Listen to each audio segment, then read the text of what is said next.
جب دعا کرتے وقت تمہاری آنکھوں سے آنسو آنے لگے، سمجھ جانا تمہاری دعا بارگاہ الہی میں قبول ہو چکی ہے۔ تہجد پڑھنے والوں کی تو وہ دعائیں بھی قبول ہوتی ہیں جن کا ذکر انہوں نے کبھی اپنے آپ سے بھی نہیں کیا ہوتا۔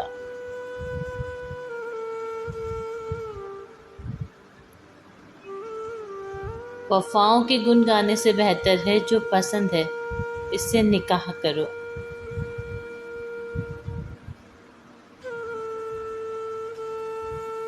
جس نے سجدوں کی توفیق دی ہے اس نے معجزوں کی کہانی بھی لکھی ہوگی۔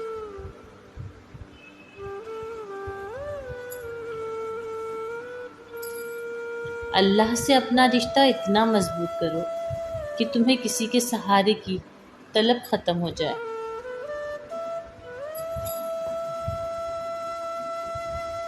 اللہ سے مانگنے کے بعد مشکل یا ناممکن کا گمان نہیں رکھتے، صرف یقین سے تعلق مضبوط کرتے ہیں۔ اللہ دیکھ رہا ہے کہ آپ کتنی اذیت میں ہیں اور کتنی مشکل سے صبر کو قائم رکھا ہوا ہے۔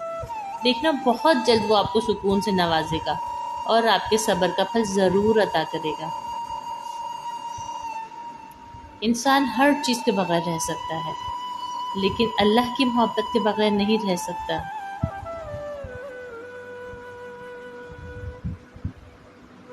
اور اگر کسی دن درد زیادہ ہو جائے تو شکایت مت کرنا، بس یہ کہنا کہ میرا رب بہت بڑا ہے۔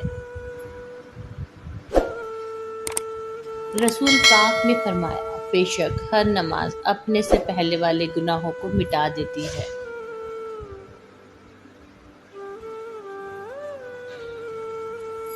ہر پریشانی اپنے ساتھ آسانی بھی لاتی ہے۔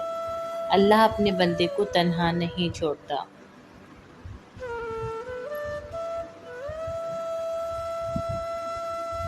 تم اس کی رضا میں الحمدللہ کہنا سیکھ جاؤ، وہ تمہاری ساری تکلیفیں اور پریشانیاں ختم کر دے گا۔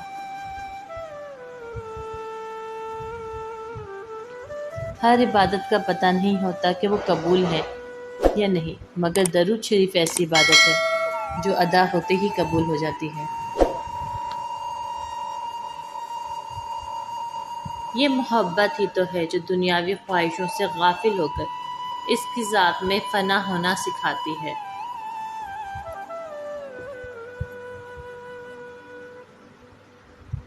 تم سجدہ زمین پر کرتے ہو اور تمہاری صدا 7ویں آسمان تک جاتی ہے۔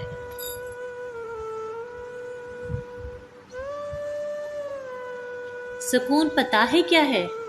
اکیلے بیٹھ کر اللہ سے باتیں کرنا۔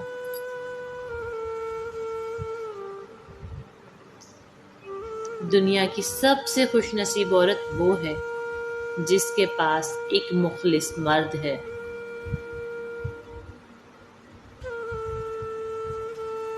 صرف قرآن پاک ہی وہ سچا دوست ہے جو قبر میں بھی آپ کا ساتھ دے گا۔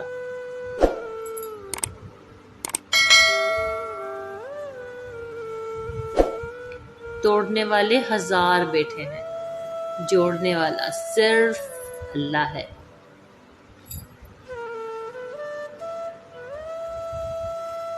توبہ روح کا غسل ہے، جتنی بار کی جائے روح میں نکھار پیدا ہوتا ہے۔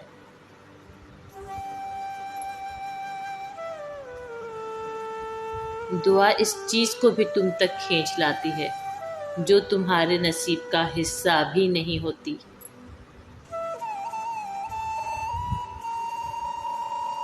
مجھے میرا اللہ کافی ہے۔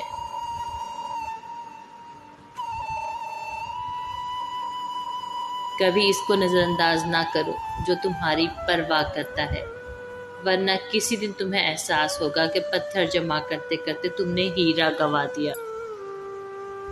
عورت نہ سمجھوں کے لیے نفس اور جاننے والوں کے لیے روح ہے۔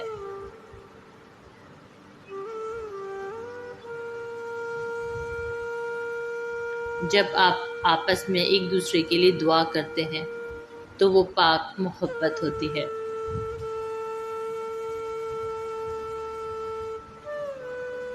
پریشان ہو یقیناً تم نے نماز اور قرآن چھوڑ رکھا ہے۔